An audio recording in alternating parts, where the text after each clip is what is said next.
আল্লাহর হাবিব বলেন, যেই ব্যক্তি ফজরের পরে ইয়াসিন ওয়াল কুরআনিল হাকীম এই সূরা সুন্দর করে মালিকের শুনাইবে, মালিক খুশি হইয়া পূর্ণ 10 খতম কোরআনুল কারীম পড়ার সওয়াব তার আমলনামায় দিয়ে দেবে। কারা কারা কোরআন শরীফ পড়ছি বলেন তো দেখি? যারা পড়ছি তারা পড়বো, ইনশাআল্লাহ তেলাওয়াত করব। আর যারা পড়তে পারি না, দিলের মধ্যে মোহাব্বত নিয়ে ইমাম সাহেবের কাছে যায় একটু একটু করে শিখবো। আল্লাহর হাবিব বলেন, উতলুবুল ইলমা মিনাল মাহদি ইলাল লাহাদ। ও আমার উম্মতেরা গো, তোমাদের শিক্ষার সময় হইল দোলনার থেকে কবর পর্যন্ত, কবরে যাওয়ার আগ পর্যন্ত সময় তোমার শিক্ষার সময়। এই সময় যদি তুমি শিখতে না পারো, তাহলে তুমি একটা ফরজ তরক করিয়া দুনিয়ার থেকে বিদায় হইবা। একটা ফরজ তরক করলে আল্লাহ তাআলা এই জন্যই তোমাকে আমাকে জাহান্নামের জন্য যথেষ্ট হইয়া যাবে। কথা ঠিক না ভাই? ঠিক কথা বোঝেন কি বোঝেন না? এই জন্য বাবারে কুরআনুল কারীমে আল্লাহ সুবহানাহু ওয়া তাআলা বলেন, ওমান আরাদা আন যিকরি, যে আমার কোরআন থেকে ঘাড় মোড়ায়া নিল, হুকুম হাকাম মানল না, আমি আল্লাহ তার জীবন চলার পথে কষ্ট করে দিব, সংকীর্ণ করে দিব, কষ্ট করে দিব, অভাব লাগাইয়া দিব।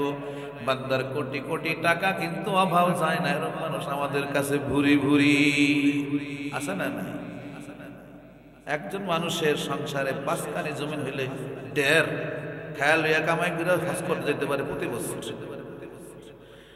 20 কানি জমিন অভাব যায় না, আরো চাই, আরো টাকা চাই, আরো জমিন চাই, আরো কার কাঠ ফাঁকি আছে, কাঠ দিয়া কাঠকে খোসায়া খোসায়া কাঠের জমিন খাইতে যায় কি যায় না? যেই ব্যক্তির এই লোভ ঢুকছে, আল্লাহ তাআলা কোরআন না মানার কারণে দিনের মধ্যে অভাব লাগাইয়া দিয়েছে, খালি টাকা চাই টাকা চাই করে। ঠিক না ভাই? ঠিক। এই জন্য বাবা, আল্লাহর হুকুম যখন মানা শুরু করে দিবেন, অল্পদের মধ্যে আল্লাহ তাআলা বরকত দিয়া দিবেন। দেখেন আল্লাহ তাআলা কেমন বরকত দেয়, আমি একটা উদাহরণ স্বরূপ বলাই। আপনার 5 কানি জমিন, ধান হইছে 500 মণ, আর একজনের 1 কানি জমিন, ধান হইছে 100 মণ। 500 মণ আলার গৃহস্থী করিয়া খায়া লইয়া বড় লোক মানুষ, অভাব অনটন, বিল্ডিং এর টেনশনে তার ঘুম আসে না। আর একজনে চিন্তা করছে, আমার খোরাকি হয়ে গেছে, আলহামদুলিল্লাহ খোরাকি করছি, এখন আমি আল্লাহ রাস্তায় কামে যাইব, আল্লাহর দিন শিখবো, আল্লাহর দিন শিখাইব, আল্লাহর দিনের দাওয়াত লই আল্লাহ রাস্তায় বাইর হইব। এই আমল করে ঘর থেকে বাইর হয়, বছর শেষে দেখা যায় তার পেরেশানিও নাই, টেনশনও নাই, স্বাস্থ্য ভালো আছে, সুস্থ আছে, অভাব অনটন বাড়ির থেকে চলে গেছে। আমাকে দেশ হরিণাদিয়া চট্টমরিতলা, এখন তো আমি হরিনাথপুর বাসিন্দা। চট্টমরিতলা এক দেওয়ান সাহেব আছে, সিরাজ দেওয়ান, অনেক বছর আগের কথা, আমরা তখন ছোট ছোট। হযরত ইউসুফ সাহেব রহমাতুল্লাহ আলাইহির সাথে তাবলীগ করছেন আমাদের গ্রামের নূরবক্স খান সাহেব। আমরা যখন ছোট্ট, উনি তখন বৃদ্ধ। ইউসুফ সাহেব রহমাতুল্লাহ এক জামাতে তাবলীগ করছেন। কথা বোঝেন কি বোঝেন না? ওনাকে তখন আমাদের দেশের চিল্লা 1 বছর সাল লাগাইছে ইউসুফ সাহেব রহমাতুল্লাহ সাথে থাইকা ভারত, বাংলাদেশ, বিভিন্ন দেশে ওই তৎকালীন জমানায় উনি 1 বছর সময় লাগাইছেন। এত বুজুর্গ ছিলেন, এত আল্লাহ ওয়ালা ছিলেন, ওনার কবর থেকে ঘেরান আসছে, মৃত্যুর পরে। ওই বান্দাকে আমাদের দেশের মানুষের কাফের করে থুতু দিছে, রাস্তাতে হাঁটতে দেয় নাই, মসজিদে ঢুকতে দেয় নাই। আমরা ছোট ছোট ছিলাম, আমাদেরকে 10 পয়সা করে চকলেট ছিল, 5 পয়সা করে চকলেট ছিল, হজমিকারি ছিল, কালা কালা প্যাকেট চুকা চুকা লাগতো, ওগুলো আমরা পছন্দ করতাম ছোটবেলা। ওগুলো উনি অনেক প্যাকেট বইরে আনতো নিয়ে আমাদের দিয়া কিন্তু, দাদারা তোমরা আমার মসজিদে বারান্দায় বসো, তোমাদের সেই সাথে কথা বলবো। লজেন দিয়া দিয়ে বসাইছেন, আর কানতেন খুঁড়ি দরিয়া দরিয়া, এমন কান্দা কানতেন, কানতে কানতে কানতে কানতে চোখ ভিজা, পারে ভিজা, জামা ভিজা যাইত। এবার কথা, আল্লাহ তুমি আমার গ্রামের মানুষের হেদায়েত দিয়া দাও। আল্লাহ তাআলা আমাদের ওই গ্রামের একজন মানুষকে এমন হেদায়েত দিয়েছে, ওই কান্না আল্লাহ হয়তো কবুল করেছে। বীরের মধ্যে বিশাল জমিদার, অনেক জমির মালিক, জমি জমার ধান পড়ে রয়েছে, মরিচ লাগাইবো আজকালের মধ্যে, এরকম এই দিনেই মরিচ লাগাইবো, সব খেত বদলা আছে, গরু 10-12টা বিলের মধ্যে। ওনার দিলের মধ্যে চাইছে, আমি আর গরু ছাগল ধরুম না, খেত খোলা ধরুম না, কিচ্ছু ধরুম না, সোজা চিল্লা চলে যাইব। টাকা পয়সা বাড়িতে গিয়া জোহরের পরে না কইয়া চিল্লা চলে গেছে গরু বিলে, আগামীকাল দানে মরিচ লাগাইতে হইব, ধান কাটতে হইব, আরো বিভিন্ন কাজ। কই গেছে দেওয়ান দেওয়ান চিল্লা চলে গেছে, কার কাছে কইয়া যায় এখন কোন দিকে কেমন লাগে? মাইসে কয় কি তুমি যাবা তাবলিগে, তোমার বলে দেবো পাবলিকে, কথা কয় না? ওনার বলতে চিন্তা করছে, হ্যাঁ রে লোক তো আসলে ভালো মানুষ, এরকম তো আমরা করলো কেমন নেই। তাড়াতাড়ি পোলা বানানে কইছে যা। এখন যারা শুনছে সবাই দৌড়ে আসছে, আগামীকাল হ্যাঁ জমিনের হাল চইছে, জমিন লাগাইছে, ঋণ লাগাইছে, মানে মরিচ লাগাইছে, আলু লাগাইছে, গরু পালতেছে, পাশে বাড়ি মানুষ রান করতেছে। 3-4 মাস পরে আর সাইসা দেখে মরিচ পাইকে গেছে, গরু ছাগল সব ঠিক আছে, তার কোনো অভাব পড়ে নাই। এই রহমত দিছে কে? ও বাবারে, আপনি আমি যদি কোরআন শরীফ শিখতে চাই, মন থেকে জাগতে চাই, মন থেকে চেষ্টা করতে চাই, 80 বছর বয়স হইলেও তুমি চেষ্টা করো। আল্লাহ তাআলার হাবিব বলেন উতলুবু, চেষ্টা করো, অন্বেষণ করো, খোঁজো। উতলু মানে কি? তলব করো, খোঁজো, অন্বেষণ করো। দেনেওয়ালা আমি আল্লাহ, তোমার দিনের মধ্যে দেব। বন্দারে তুই চেষ্টা কর, না দিলে তোর গুনাহ মাফ। না দিলে কি আমি আল্লাহ দিলাম না, তোর গুনাহ তো মাফ করে দেব। এই জন্য ফজর ইয়াসিন, জোহরে ফাতা, আসরে আম, শামে হকে বাদে শামুল কে গঞ্জ। যে ব্যক্তি ফজর নামাজ পড়ে ইয়াসিন তেলাওয়াত করবে, জোহর নামাজ পড়ে ফাতাহ পড়বে, আসর নামাজ পড়ে আম্মা ইয়াতাসাআলুন আনিন নাবাইল আযীম পড়বে, এরপর মাগরিব নামাজ পড়ে আইদা ওয়াকাতিল ওয়াকিয়া লাইসা লিওয়াকাতিহা কাযিবা পড়বে। আল্লাহর হাবিব বলেন দুনিয়ার সারা দুনিয়ার মানুষ যদি না খায়া মরে, যেই ব্যক্তি মাগরিবের পর সূরা ওয়াকিয়া পড়বে সে না খায়া কোনোদিন থাকবে না। বাদে শামুল কে গঞ্জ, এশারের পরে যে ব্যক্তি সূরা মুলুক তেলাওয়াত করবে, গো তাবারাকাল্লাযী বিয়াদিহিল মুলক ওয়া হুয়া আলা কুল্লি শাইইন কাদির, 30 আয়াত বিশিষ্ট আয়াত তেলাওয়াত করবে। আল্লাহর হাবিব বলেন তাকে একটা যুবক হইয়া পাহারা দিয়া দিয়া জান্নাতে পৌঁছায়া এই সূরায় তাকে আগায়া দিবে। আমি যে হাদিস পড়ছিলাম, হাদিস থেকে একটু কথা বলতে চাই। হাদিসটা আল্লাহর হাবিব বলেন মা ইয়াজালু কদামা আবদিন ইয়াউমাল কিয়ামাতে হাত্তা ইউসআলা আন খামসিন আও ফি রায়াতিন উখরা আন 40। আল্লাহর হাবিব বলেন কিয়ামতের ময়দানে কোন বান্দা কোন বান্দি নিজের পার এক পার থেকে স্থান থেকে এক চুল পরিমাণ পা সরাইতে পারবে না, কদম লড়াইতে পারবে না। সে 5টা প্রশ্নের উত্তর না দিয়ে ওখান থেকে সে লড়তে চলতে পারবে না। বাবারে, ওই 5টা প্রশ্ন কিন্তু প্রত্যেকেরই হবে। মনে করছেন মুফতি সাহেবের হইব? মুফতি সাহেবের না, আমরা যারা মানুষ তাদের সকলের এই আমল করতে হবে। হাত্তা ইউসআলা আন খামসিন আও ফি রায়াতিন উখরা আন 40, অথবা যে ব্যক্তি 4টা প্রশ্ন অথবা 5টা প্রশ্নের উত্তর না দেওয়ার পর্যন্ত কেউ ওখান থেকে পা নড়তে পারবে না। তার মধ্যে আমি থাকুন না থাকুন, আসি না নাই? 1 নম্বরে প্রশ্ন স্মরণ করবো, হেদায়েতের নিয়তে শুনবো, আবর ভাইয়ের কাছে পৌঁছানোর নিয়তে শুনবো, আমল করার নিয়তে শুনবো।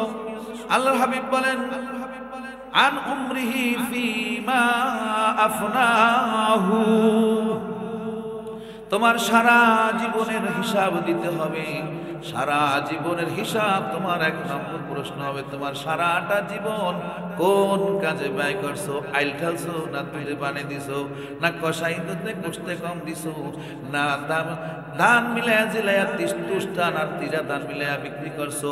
আল্লাহর হাবিব সাল্লাল্লাহু আলাইহি সাল্লাম বাজারে গেলেন, বাজারে যায় দেখেন গম বিক্রি হইতেছে, গমের মধ্যে হাত ঢুকাইয়া দিলেন, মুষ্টি করে বাইর করলেন, বাইর করে খুইলা দেখেন উপরের গম আর ভিতরের গমের মধ্যে একটু বেশ ক্ষমতা আছে। আল্লাহর হাবিব বললেন মান কশা ফালাইসা মিন্না, যে ধোঁকা দেয় সে আমার দলভুক্ত না। আনুমরিন ফি মাফনাহু, সারা জীবনের হিসাব। এখন আপনি আমার জীবনে কত হিসাব হয়েছে? ধান লাগাইছি মাহাজরের, আমি কৃষক, আমি বর্গা চইলাম, মাহাজনের আইল কাইটা খালি সোজা কইরা শিউলি কাইটা লাইন কাইটা এর থেকে একটা একটা কইরা লাইনটা খালি সোজা করতে আছি আর আমার মধ্যে ঢুকাইতে আছি। করি কি করি না? বলে তোমার ধান হবে 20 মণ আর তোমার আইল সোজা করতে ধান আইছে মাত্র 5 কেজি। এই 5 কেজি ধান তুমি হারাম খাইলা। এই বন্ধু তোমার সারা জীবনের হারামের কারণে তোমার জান্নাতে যাওয়া তো সহজ হবে না।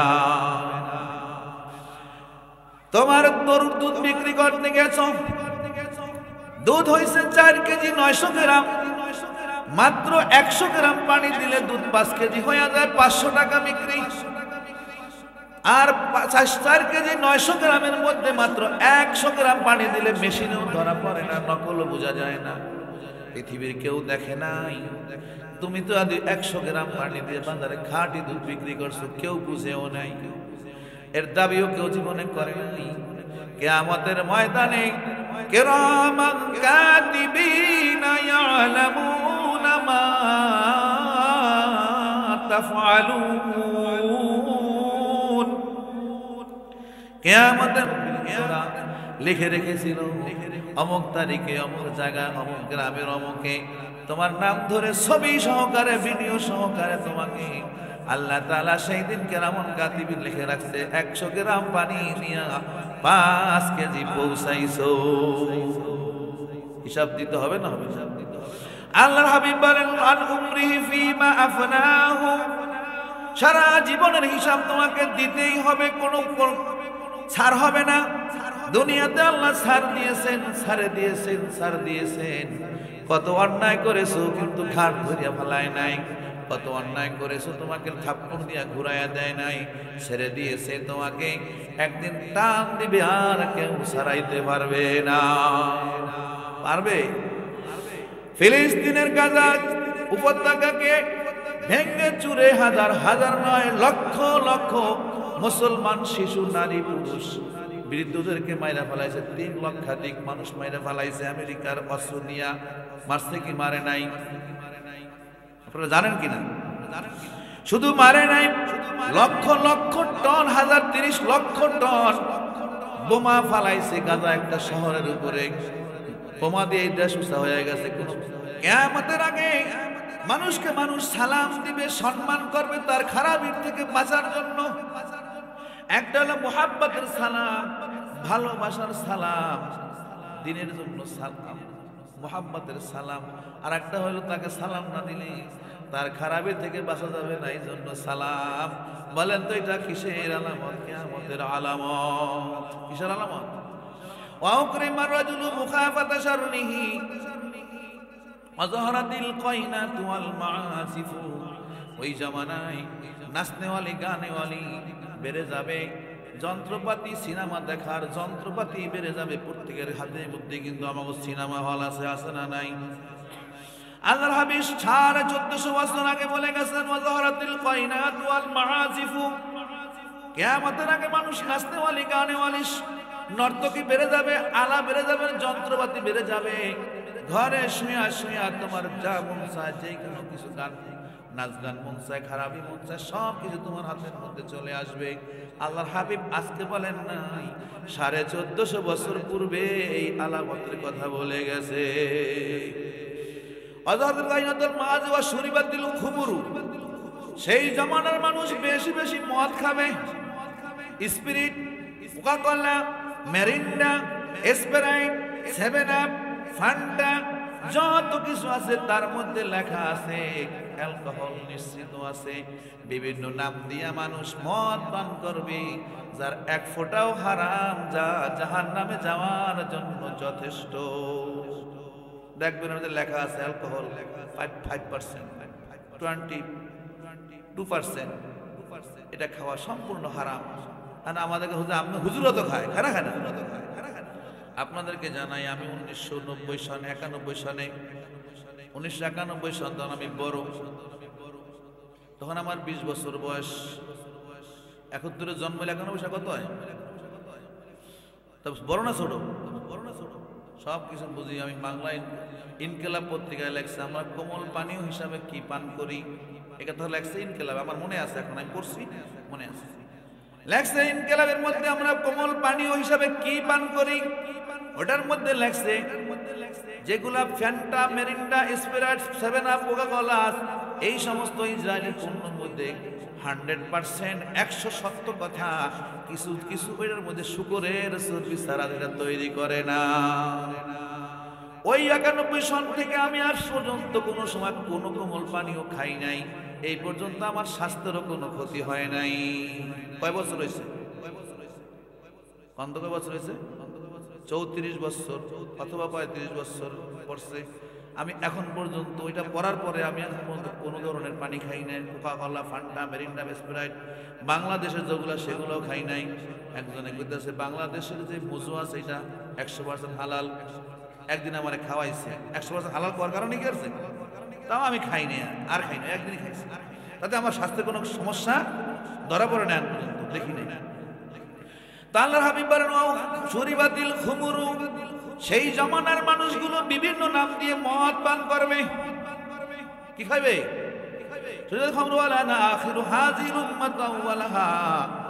সেই জামানার মানুষ আগের মানুষদেরকে অভিসম্পাদ করবে, বদদুয়া করবে, নাথিং বলবে, বলবে তারা ছিল বোদাই, তারা ছিল বোকা। কয় কি কয় না? আমার দাদার বাবায় কানসু সর্দার একদলকে কইছে তোরা ওই আমার অনেক 5 কানি জমিন আছে, 5 কানি জমিন তোরা দেখা হই না খা, ওইটাই হাগো জমিন হয়ে গেছে, আর জীবনে আমাকে ফেরত দেয় নাই, দলিল হয়ে গেছে, খালি কইছে তোরাই খা, রেকর্ড ম্যাকর্ড হাগো না হয়ে গেছে, দলিল হয়ে গেছে না, খালি কি দিয়ে কইছে তোরা ওই 5 কানি খা। আমার দাদার বাবা কানসু সর্দার বলছে তোরা ওই 5 কানি খা, ফকিররা তোরা অনেক 5 কানি খা, আমার তো বহুত জমিন আছে। ওই 5 কানি তারা যে দলিল করলো, কেমনে করলো? দলিল ছিল জবান, ঠিক না? ঠিক। আর এখন দলিল করলেও থাকে না। এই জন্য আল্লাহর হাবিব বলেন ওয়ালা আনা আখিরু হাযিহিল উম্মাতু আউওয়ালাহা, আগের মানুষের আমরা বোধাই কই। আমার দাদার বায়া ছিল বোধাইলে জমিন দিয়া দিছে, কই না কই না কই না কই না, এরা বোকা ছিল, আর বংশ খবর রাখে নাই, দিয়া দিছে। আসলে ওই সময় দেওয়াই দরকার ছিল, দিছে, এটাই ঠিক, এটাই কি। তারা এই জ্ঞানী মানুষ ছিল। যত সম্পদ বেশি অত অভাব বেশি, যত সম্পদ বেশি অত তার বিচার বেশি, যত সম্পদ বেশি তার পেরেশানি বেশি, যত সম্পদ বেশি কিয়ামতের দিন তার হিসাব নিকাশ বেশি দেরি হবে। সব নবীরা জান্নাতে চলে যাবে, সবার শেষে যাবে হযরত সুলাইমান আলাইহিস সালাতু ওয়াস সালাম, জান্নাতি মানুষ। নবীরা তো বেগুনা মাসুম, নবীরা কি বেগুনা মাসুম, কোনো গুনাহ নাই। তারপরও সবার সাথে কেন যাবে? তার এত সম্পদ ছাড়া দুনিয়ার বাদশা ছিল, এগুলা তো উনি 100% আল্লাহ হুকুম মোতাবেক চালাইছেন। তারপরও তাকে শেষে জান্নাতে যাওয়ার কারণ হইল দুনিয়ার শিক্ষার জন্য। দুনিয়ার মানুষ দেখো, নবীও সবার সাথে জান্নাতে যেতেছে তার সম্পদের কারণে। তুমি সম্পদের পিছনে এত দৌড়াদৌড়ি করো না, তোমার যা ভাগ্য আছে আসবেই। আসবে না? আসবে না? এই জন্য বাবা নেই, আল্লাহর হাবিব বলেন ওয়ালা আনা আখিরু হাযিল উম্মাতু আউওয়ালাহা, সেই জামানার মানুষেরা আগের কাল্লা মানুষদেরকে বোকা বলবে, গালি দিবে, দিবে কি দিবে না, দেয় কি দেয় না। এরপরে আল্লাহর হাবিব বলেন আযালিকা ফারতাকিবু, তোমরা অপেক্ষা করতে থাকো, ইনদা যালিকা, ওই সময় হামরা জালদ হামরা রিহান হামরা, ওই সময় বিপদ কেমন আসবে আল্লাহর হাবিব বলেন। এই সবগুলা 15টা ঘটনা বললাম, 15টা আলামত বললাম, আলামতের ফসল আল্লাহর হাবিব বলতেছেন ফারতাকিবু, তোমরা অপেক্ষা করতে থাকো, ইনদা যালিকা, ওই সময় রিহান হামরা, অগ্নি বাতাসের, অগ্নি বাতাস, আগুন বাতাস শুরু হয়েছে কি হয় নাই? কোথায়? আমেরিকায়। কোথায় শুরু হয়েছে?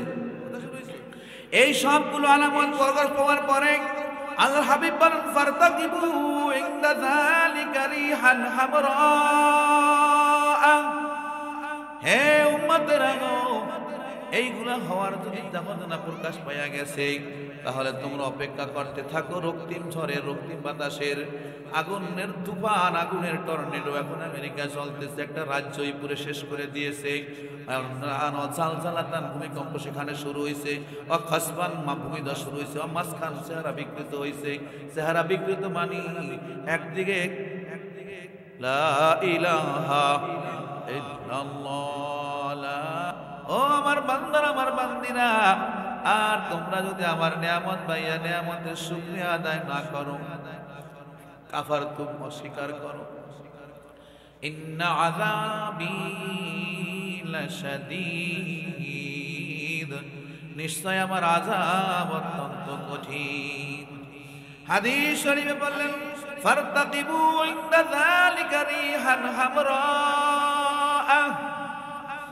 ও দুনিয়ার মানুষেরা, এই ঘটনাগুলো যখন প্রকাশ পেয়ে যাবে, নাচনেওয়ালি গানেওয়ালি পেয়ে যাবে, পৃথিবীর সবচেয়ে নিম্নমানের নিকৃষ্ট ইমান হরণকারী ছবিগুলো ওই লস অ্যাঞ্জেলসে হয়তো লস অ্যাঞ্জেলসে বানাইতো। আল্লাহ তাআলা ওই গুনার কারণে আর ফিলিস্তিনের গাজার মানুষদের ওই আর্তনাদ আল্লাহর আরশ কাঁপায়া দিয়েছে। আল্লাহ তাআলার ছোট্ট একটা কুদরত আগুন আর ৭০,০০০ বেশি গাড়ি, ৭৫,০০০ কর্মী, ১১,০০০ এয়ারক্রাফট দ্বারাও পানি যত ফালায় সমুদ্রের পানি পর্যন্ত সিঁচে ফেলেছে। লক্ষ লক্ষ টন, কোটি কোটি ব্যারেল পানি ফালাইছে। পানি ফালায় আর আগুন ধাউ ধাউ করে উপরে ওঠে। আল্লাহ বলতেছেন, আল্লাহর হাবিব বলতেছেন ফারতাকিবু, তোমরা অপেক্ষা করো, ইনদা ওই সময় যালিকা রিহান হামরা, রক্তিম ঝড়ের আগুন বাতাসের, ওরা বলতেছে আগুনের টর্নেডো চলতেছে ১৪০ কিলোমিটার, ১৪০ কিলোমিটার বেগে আমেরিকা আগুন জ্বলতেছে। আর গাড়ির গাছের থেকে গাছে, গাড়ি থেকে বাড়ি, বাড়ি থেকে বাড়ি, এমনকি নদী পার হয়ে ওই পার গিয়ে আগুন লেগে গেছে। কার কুদরত? কাদেরে কুদরত দারি হর সে খাহি আকুনি, মুর্দারা জিন্দা কুনি তু জিন্দারা বেজাকুনি। আমার মালিকের কুদরত এত সূক্ষ্ম কুদরত, পৃথিবীর কোন জ্ঞানী গুণী মানুষ ওটা বুঝতে পারবে না। কারণ আল্লাহ সুবহানাহু ওয়া তাআলা বনী ইসরাঈলের সূরা বনী ইসরাঈলের মধ্যে বলতেছেন মা উতিতুম মিনাল ইলমি ইল্লা কালিলা। আল্লাহ বলেন বানারে, আমি তোদেরকে এত সূক্ষ্ম ছোট্ট একটু জ্ঞান দিছি, আমার কুদরত তোরা কি করিয়া বুঝবি? আল্লাহর কুদরত বোঝা কি এতই সোজা সম্ভব? দেখেন আল্লাহর কুদরত বুঝেন। আল্লাহর কুদরত হযরত আমিরুল মুমিনিন খলিফাতুল মুসলিমিন দ্বিতীয় খলিফা ওমর ইবনে খাত্তাব রাদিয়াল্লাহু তাআলা আনহু মসজিদে নববীতে খুতবা দিতেছেন জুমার দিনে। আর সারিয়া রাদিয়াল্লাহু তাআলা আনহুকে যুদ্ধের ময়দানে পাঠাইছেন ১,৫০০ মাইল দূরে। কয় হাজার মাইল? ১,৫০০ মাইল দূরে যুদ্ধে পাঠাইছেন। যুদ্ধে যেতে যেতে না, যুগে রেখে না, যতই যুদ্ধ করে কিন্তু জিতনা উঠতে পারতেছে না। ইদ্দ বছরে হযরত আমিরুল মুমিনিন মসজিদে নববীতে খুতবা দাঁড়ায়া বলতেছেন ইয়া সারিয়াতাল জাবাল, ইয়া সারিয়াতাল জাবাল, হে সারিয়া, ওই পাহাড়ের গিরিপথটার দিকে তাকাও, ওই গিরিপথটা বন্ধ করে দিলেই তোমার যুদ্ধ জয় হয়ে যাবে। সারিয়া রাদিয়াল্লাহু তাআলা আনহু ৬ মাস পরে ফিরে আইসা বলতেছেন আমিরুল মুমিনিন মনে হইল আমার পিছনে খাড়ায়া খাড়ায়া আমাকে কমান্ডিং করতেছেন। তাকায়া দেখি সত্যই আমরা ২ জন মারলে ১০ জন লোকে, আমরা গিরিপথ বন্ধ করে দিলাম, সাথে সাথে আমরা যুদ্ধে জয় হয়ে গেলাম। দুরফেশানি ने तेरी पत रुक दरिया कर दिया, दिल को रोशन कर दिया, आँखों को बीना कर दिया। खुद न थे जो राह पर गए, रूह को हादी बन गई, क्या नजर थी जिसने मुर्दू को मसीहा कर दिया। আমার নবীর সোহবতে আপনার আমার নবী বিশ্ব নবী আকায় নামদার তাজদার মদিনা মুহাম্মদ মুজতবা মুহাম্মদ মুস্তাফা সাল্লাল্লাহু আলাইহি সাল্লামের সোহবতে থাকার কারণে আল্লাহর নবীর কাছে সোহবত এমন একটা বস্তু, এক ফোঁটাকে আল্লাহ সমুদ্র বানায়া দিয়েছে। করো দুরফেশানি নে তেরি বদরু কো দরিয়া কর দিয়া, কতরা মানি ফোঁটা, দরিয়া মানি সমুদ্র, এক ফোঁটাকে সমুদ্র বানায়া দিয়েছেন। দিল কো রৌশন কর দিয়া, আঁখো কো বিনা কর দিয়া, অন্ধকার দিলটারে আলোকিত করে দিয়েছেন। নজর লক্ষ লক্ষ মাইল, হাজার হাজার মাইল দূরে পর্যন্ত দেখায়া দিয়েছে। দিছে না দেয় না? সত্য না মিথ্যা কথা? রূপকথার কাহিনী না বাস্তব? 100% বাস্তব। আমিরুল মুমিনিন খলিফাতুল মুসলিমিন জয় জয়কার ভাব সারা পৃথিবী জয় হয়ে যাইতেছে। মিশরের মধ্যে জয় হওয়ার পরে সেখানকার গভর্নর হলেন আমর ইবনুল আস রাদিয়াল্লাহু তাআলা আনহু। আমর ইবনুল আস রাদিয়াল্লাহু আনহু যখন গভর্নর হলেন, হঠাৎ করে নীল দরিয়া শুকিয়ে গেল।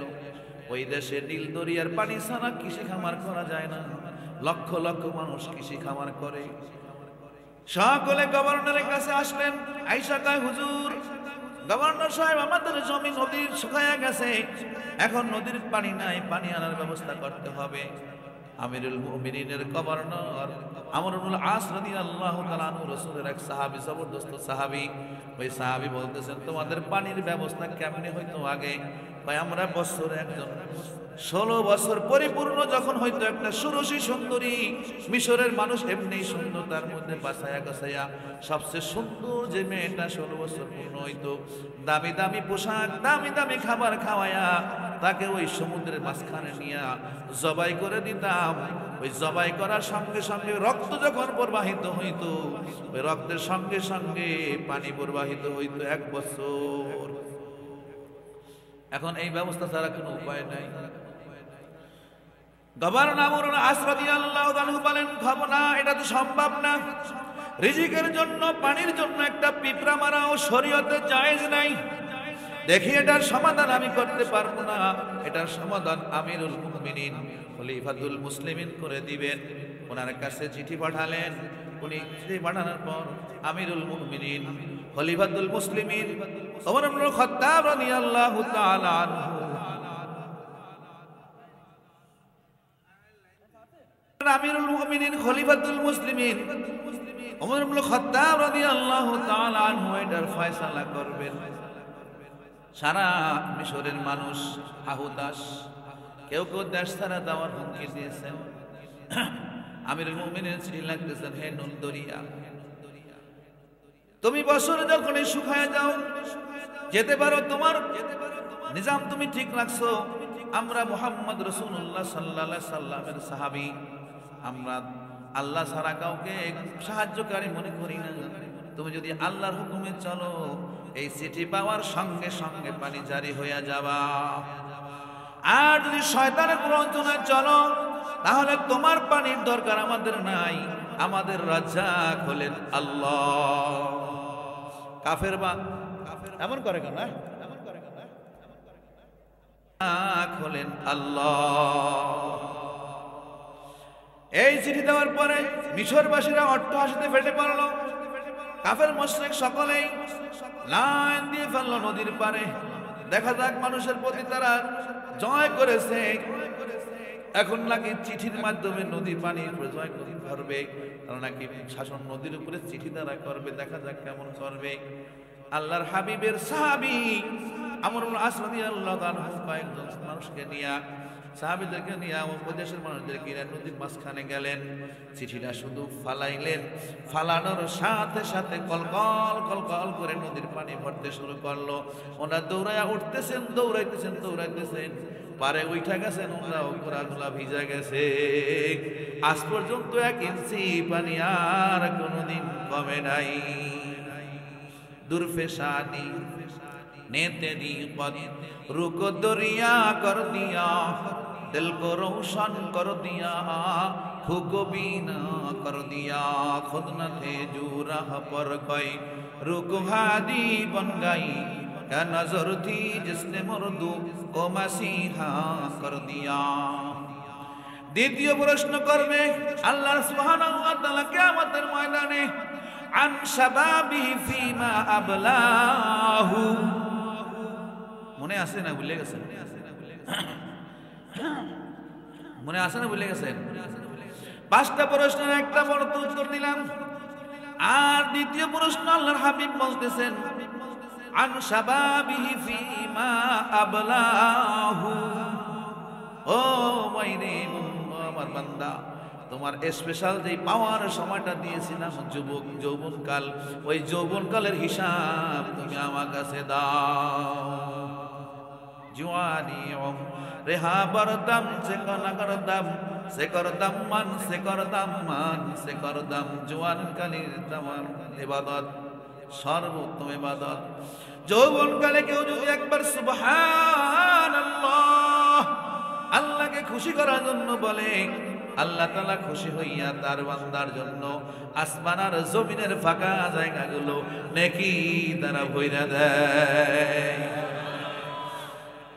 জিবরাইল বলতে আছেন, আসমান থেকে একত্রে সারা পৃথিবীতে যে বৃষ্টি হয় আমি বৃষ্টির গণনা করতে পারি। সারা পৃথিবীর কাছের যত পাতা ঝরতে থাকে আমি এক মুহূর্তে সব গণনা করতে পারি। সারা পৃথিবীতে ধুলি ঝড় হইলে আমি ধুলাগুলো গণনা করতে পারি। কিন্তু যুবক যখন আল্লাহকে মোহাব্বত করে সেজদা লাগায়, আল্লাহ যে রহমত আর সকিনা বর্ষণ করে, আমরা সমস্ত ফেরেশতাও তা গুনতে পারি না। হে যুবক রে, যৌবনকাল তোমার থাকবে না। কয়দিন আগে মনে হয় যে হাডুডু খেলাইছি, এখন দেখো দাড়ি পাইকে গেছে, চুল সব পাইকে গেছে। মনে হয় আমার এখনো বয়স নেই, কিন্তু হয় না, এরকম আমার কাছে তেলের মধ্যে মনে হয়। অথচ দাড়িও বাইকে গেছে, চুলও বাইকে গেছে, গায়ের বল আগের মতন নাই, বেরেন বুদ্ধিও আগের মতন এখন আর নাই। দেখতে যতই মোটা দাদা হোক, ভিতরে কিন্তু সদরঘাট খালি হয়ে যেতেছে, হয় কি হয় না? আল্লাহ হাবিব বলেন, শাবাব হে যুবক, আল্লাহ মনে জিজ্ঞাসা করবেন, আন শাবাবি ফিমা আবলাহু, ও আমার বান্দা রে, তোর যৌবন কালের স্পেশাল হিসাবটা আমাদের দে। আমার কাছে যৌবন কালটা বড় দামি, এই জন্য আল্লাহ তাআলা যৌবন কালের ইবাদত দামি বানায়া দিয়েছেন। আল্লাহর হাবিব বলেন, তারপরে আল্লাহ তাআলা যৌবন কালের একটা ঘটনা শোনাই। আল্লাহর হাবিব বলেন, যেই ব্যক্তি, আল্লাহ সুবহানাহু ওয়া তাআলা বলেন, যেই ব্যক্তি আমার কাছে দাঁড়ানোর ভয় করে, আমি আল্লাহকে ভয় করে গুনার থেকে যৌবনকালে ফিরে আসবে, আমি আল্লাহ তাকে দুইটা জান্নাতের মালিক বানায়া দেব। ওয়া আম্মা মান খাফা মাকাম রাব্বিহি জান্নাতান। আল্লাহ সুবহানাহু ওয়া তাআলা বলেন, যৌবনকালে যদি তুমি তোমার যৌবন ধাক্কা সামলাই করে গুনার থেকে বাঁচাইতে পারো, আম্মা মান খাফা, যে ব্যক্তি ভয় পায়, আম্মা মান খাফা মাকাম রাব্বিহি, আল্লাহর সামনে ভয় পায়, দাঁড়ানোকে ভয় পায়, গুনার থেকে বাইসা আসে, আমি আল্লাহ তাকে দুইটা জান্নাতের মালিক বানায়া দেব। ও যুবক, কত সুযোগ আসবে গুনাহ করার, যত গুনাহ করবে তত ভয়ঙ্কর তোমার জিন্দেগির হিসাব হবে, আযাব ভোগ করতে হবে। আমিরুল মুমিনিন খলিফাতুল মুসলিমিন ওমর ইবনে খাত্তাব রাদিয়াল্লাহু তাআলা আনহুর জামানা, এক যুবকের বাড়ি মসজিদ নববী থেকে একটু দূরে, মাঝখানে কয়েকটা বাড়ি। সারাদিন মসজিদে থাকে, কোরআন তেলাওয়াত করে, জিকির করে, আমল করতেই থাকে, করতেই থাকে। আমল দুনিয়ার সাথে তার কোনো সম্পর্ক নাই। আশারের নামাজ পড়িয়া বাবার খেদমতে বাসায় যায়, প্রতিদিন এরকম আমল করে। প্রতিমধ্যে একটা ষোড়শী কন্যা, রূপসী কন্যা তার প্রেমে আশেক হয়ে গেছে, ছেলে জানে না। বহুদিন তাকে ছলচাতুরি করেছে, বহুদিকে ছলনা দিয়েছে, ছেলে কোনদিন তার কথা শুনে নাই। গুনার ভয়ে, আল্লাহর ভয়ে সেখান থেকে সে বেঁচে আসছে। একদিনের ঘটনা, মেয়েটা তাকে কোনভাবে লাগছে, ছেলেটা বেহুশ হয়ে গেছে, মানে ছেলেটা তার কথা শুনে তার রুমের মধ্যে চলে গেছে। যাওয়ার পরে মেয়েটা তাকে একটা কুমন্ত্রণ দিছে, খারাপ প্রস্তাব দিছে। প্রস্তাব দেওয়ার পরে তার হুঁশ ফিরে আসছে। হুঁশ ফিরে আসা আল্লাহু আকবার বলে একটা চিৎকার মেরে যুবক বেহুশ হয়ে পড়ে গেছে। গুনার ভয়ে, আল্লাহর ডরে তিনি বেহুশ হয়ে পড়ে গেলেন। তাকে আনা হলো, ধরে নিয়ে চলে গেল বাবার বাড়িতে। মানুষের হায় উদ্দোজা নিয়ে গেল। যাওয়ার পরে হুঁশ নাই, এখনো তার হুঁশ আসে না। একমাত্র সন্তান বাবা বলতেছে, বাবা তোমার কি হয়েছে, ওঠো। ওঠে না, চোখে পানি মারছে। পানি মারার পরে ছেলেটার চোখের দুদিক চোখ খুলে বাবা বলতেছে, বাবা তোমার কি হয়েছে? ছেলেটারটা চিৎকার দিয়ে আল্লাহু আকবার বলে সঙ্গে সঙ্গে দুনিয়ায় ইন্তেকাল হয়ে গেছে। ও যুবক, ওই ছেলেটার এত সুযোগ থাকা সত্ত্বেও গুনার থেকে বেঁচে দুনিয়ায় ত্যাগ করে চলে গেল। ওই সময়ের মানুষ দ্রুত মানুষকে কাফন দাফন করে ফেলতো, জান্নাতুল বাকিতে তাকে দাফন করা হলো। ফজরের নামাজ আমিরুল মুমিনিন খলিফাতুল মুসলিমিন ওমর ইবনে খাত্তাব রাদিয়াল্লাহু তাআলা আনহু নামাজ পড়ালেন, ইমামতি করলেন, সালাম ফিরাইয়া ঘুরিয়ে যখন বসলেন দেখেন ওমকে নাই। আমরাও তো মাঝে মধ্যে হাজী সাহেব আহে নাই কা, খান সাহেব আহে নাই কা জিজ্ঞাসা করি না ইমাম সাহেব করে না আমিরুল মুমিনিন জিজ্ঞাসা করতে যুবকটা কোথায়, আমি তো দেখতেছি না, আজকে হয়তো এখানে কামাই দেয় না। হুজুর গত রাত্রে ঘটনা কেমনে জানে এরকম বেহুশে মারা গেছে।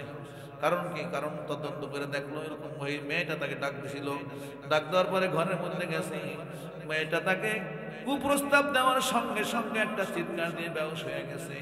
বাড়িতে নেওয়ার পরে বাবার কাছে হুঁশ আইসা, বাবা যখন জিজ্ঞাসা বাবা তোমার কি হয়েছে, আমার একটা চিৎকার দিয়ে দুনিয়ার থেকে বিদায় হয়ে গেল, গুনার থেকে বাইসা গেল। নবীর সাহাবী তারা বলতেছে হুজুর তাকে জান্নাতুল বাকিতে আমরা কবর দিয়ে ফেলাইছি রাতের মধ্যেই। বলে চলো, আল্লাহ বলছে ওয়া আম্মা মান খাফা মাকাম রাব্বিহি জান্নাতান। চলো, আল্লাহ বলছেন গুনার থেকে কোন যুবক যদি পয়সা আসতে পারে আল্লাহর ভয়ে, আল্লাহ তারা বলছে তাকে দুইটা জান্নাত দিবে। আমরা যা জিজ্ঞাসা করবো যুবকের কাছে, সমস্ত মুসল্লিরা আমিরুল মুমিনিন স্থানে গেলেন, যায়া জিজ্ঞাসা করলেন হে যুবক, নাম ধরে জিজ্ঞাসা করলেন হে যুবক, আল্লাহ তো এমন আয়াতের কথা বলছে তোমার সাথে আল্লাহ কেমন ব্যবহার করছে। সঙ্গে সঙ্গে কবর থেকে আওয়াজ আসছে, না আমি আমিরুল মুমিনিন, আল্লাহ তাআলা আমাকে দুইটা জান্নাতের মালিক বানাইয়া দিয়েছেন, আল্লাহ তাআলা আমাকে দুইটা জান্নাতের মালিক বানাইয়া দিয়েছে। খালি আমিরুল মুমিনিন শোনেন না, সমস্ত মানুষরা শুনছেন, দুইবার উত্তর দিচ্ছেন। এই জন্য বলে যুবক, গুনাহ থেকে যদি বাঁচতে পারো আল্লাহ তাআলা নিজ জিম্মায় তোমাকে দুইটা জান্নাতের মালিক বানায়া দেব। ওয়া আম্মা মান খাফা মাকাম রাব্বিহি ওয়া নাহা আন-নাফসা আনিল হাওয়া ফাইন্নাল জান্নাতা হিয়াল মাওয়া। আল্লাহ কয় যে ব্যক্তি নিজের খাফসর খায়সাতের থেকে গুনাহ করে বাইসা আসবে, আল্লাহর ভয় বাইসা আসবে, তার ঠিকানাই হবে জান্নাতে। আল্লাহ তাআলা হাবিব সাল্লাল্লাহু আলাইহি ওয়াসাল্লাম বললেন পাঁচটা প্রশ্নের উত্তর দাও ছাড়া কেউ পাও নড়াইতে পারবে না। দ্বিতীয় প্রশ্ন হলো আনসাবাবি ফিমা বালাহু, তোমার যৌবনকালের হিসাব দাও, যৌবনকালের হিসাব না দিয়া কেউ ওখান থেকে পাও নড়াইতে পারবে না। তৃতীয় প্রশ্ন আল্লাহর হাবিব বলেন সংক্ষিপ্ত করতে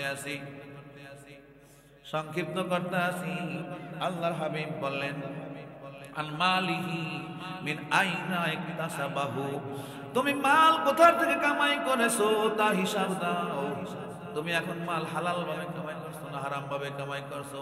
মিন আইনা আনফাকাহু, মাল কোথায় ব্যবহার করছো, খরচ করছো তারও হিসাব দাও। এক নম্বর, তিন নম্বর হইলো মাল কামাই কেমনে করছো, চার নম্বর হইলো তুমি মাল কোথায় ব্যয় করছো, কামাই করছো হালাল ভাবে ব্যয় করছো, যাত্রা পালায় ব্যয় করছো, সিনেমা দেখনে ব্যয় করছো, মুখ খাওয়ানে ব্যয় করছো, জুয়া খেলায় ব্যয় করছো, তাস খেলায় ব্যয় করছো, ক্যারাম বোর্ড খেলায় ব্যয় করছো, লুডো খেলায় ব্যয় করছো, এই সমস্ত জায়গায় তোমার টাকা নষ্ট করছো, এটার হিসাব নিতে হবে। আল্লাহর হাবিব বলেন মিন আইনা ইকতাসাবাহু, মাল কোথা থেকে কামাই করছো, আইল ঠেলা কামাই করছো না, মদ পিসা কামাই করছো না, জুয়া খেলায় কামাই করছো না, মানে ঠগায় কামাই করছো না, ধোঁকা দিয়ে কামাই করছো না, ঘুষ খাইছো না, সুদ খাইছো, কোন ভাবে তুমি কামাই করেছো। চার নম্বরে তুমি কিভাবে খরচ করেছো, এই দুটোটা হিসাব আমি আল্লাহ তাআলার কাছে দিবা। বলেন তো আমার সারা জীবনের কামাইয়ের মধ্যে যদি ভেজাল থাকে, কোন টাকাটা ভেজাল আমার কি মনে আসেনি? যদি অন্যের হক হয় তো মাপেই নাই, আল্লাহর হক হয় আল্লাহ মাফ করে দিতে পারে, অন্যের হক হয় অন্যের মাফ নাই, তার কাছে মাফ ছাড়া আল্লাহ এটা মাফ করবেন না। আল্লাহর ঘোষণা, আমি কোনো বান্দার হক মাফ করব না। ওই বান্দার পায়ে দইরা হোক, তার যেভাবে হোক, দোয়া মোসায় হোক, তার মাল তারে পৌঁছায় দিয়া হোক, আমি কিন্তু মানুষের হক কশিন কালো আমি আল্লাহ মাফ করব না। যারা আইল ঠেলছি, যারা জমিন জোর করে খাইতেছি, এখন কেমন হালত দেবে আল্লাহ বুঝুন তো দেখি। এটা কি সত্য না মিথ্যা? ইমান আছে আমাদের? এই পদের ইমান আছে, বিশ্বাস আছে?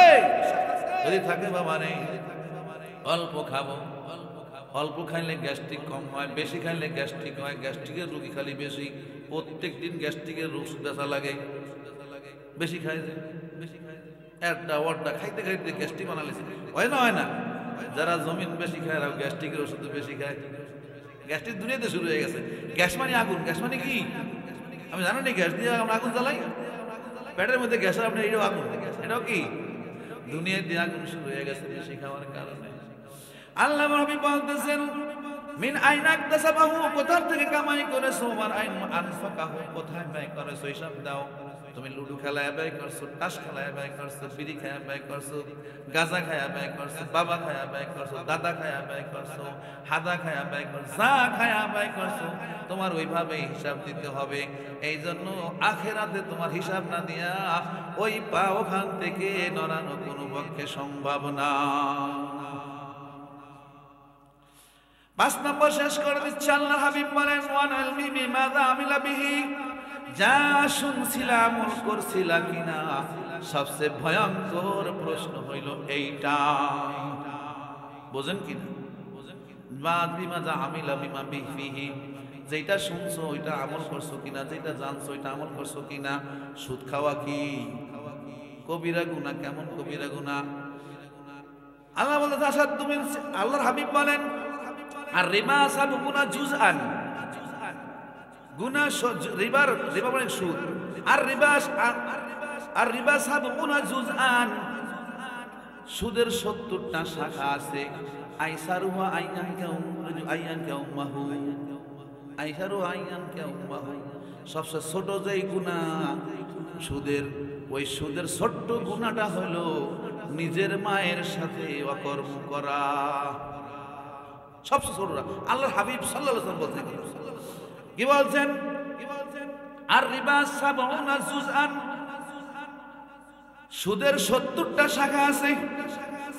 আইসারুহা, সবচেয়ে ছোট যে শাখাটা, আইয়ান কি রাজুলু উম্মাহু, মানুষ তার মায়ের সাথে জেনা করলে যে গুনাহ, এই গুনাহটা হলো সুদের তুলনায় সবচেয়ে ছোট গুনাহ। তাহলে সুদ আমরা দিব না, সুদ আমরা নিব না।